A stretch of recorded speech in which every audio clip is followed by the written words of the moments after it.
I love solitude, but the world seems designed to pull you away from it. It won't let you live in peace. It needs to drag you into the world of human chaos, problems, gossip, misunderstandings. Perhaps this is as it should be. You have to experience the world to completely know it and be tested by it.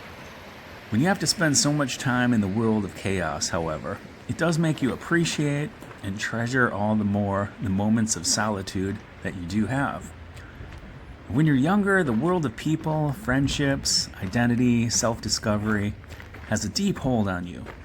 You're exploring, learning, discovering who you are and how you fit in with the larger puzzle. Now, there was still a lot of solitude when you were young, but it wasn't always desired and felt like a lack of something. As you get older, I find the priorities are different. It has completely flipped. Now it is rich in possibility, and the peace and quiet are what you crave. Time to listen to your heart, to your own thoughts, to let your imagination stretch out and roam.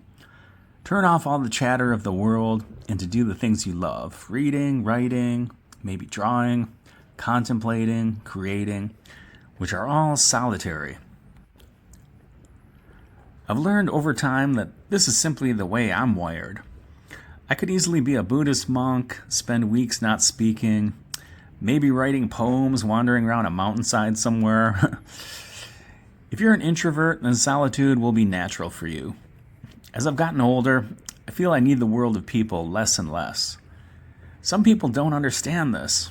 Perhaps they are extroverts by nature. Don't you need to talk to people? Won't you be bored? Go crazy? Not in the least. On the contrary, solitude is where I thrive, where I'm at peace and feel most creative.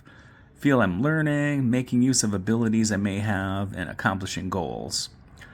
Though who knows, anyone might start to go a little crazy after a prolonged period of time without talking to another soul.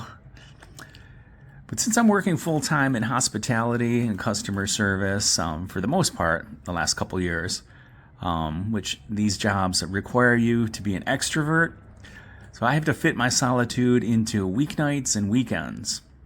So it's there waiting for me, a magical oasis at the end of the day and week. It's a limited time in my week, and so all the more precious. As a kid, when you're alone a lot, you're made to feel there's something wrong with you. You don't have friends, no one likes you, you're weird, you're different, maybe even you're crazy. These are the messages the world gives you. Easy at that age to internalize all the negative messages and to believe that there's something wrong with you.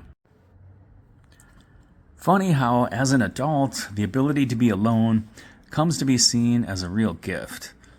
You might actually feel sorry for the people who can't be alone and don't know how. They can't be alone for very long with their own thoughts. It's a treasure to be self-sufficient, self-reliant, self-motivated. To enjoy having only yourself and perhaps a good book for company. Perhaps a few animals as well who have no need to be constantly yammering and chattering away the whole time.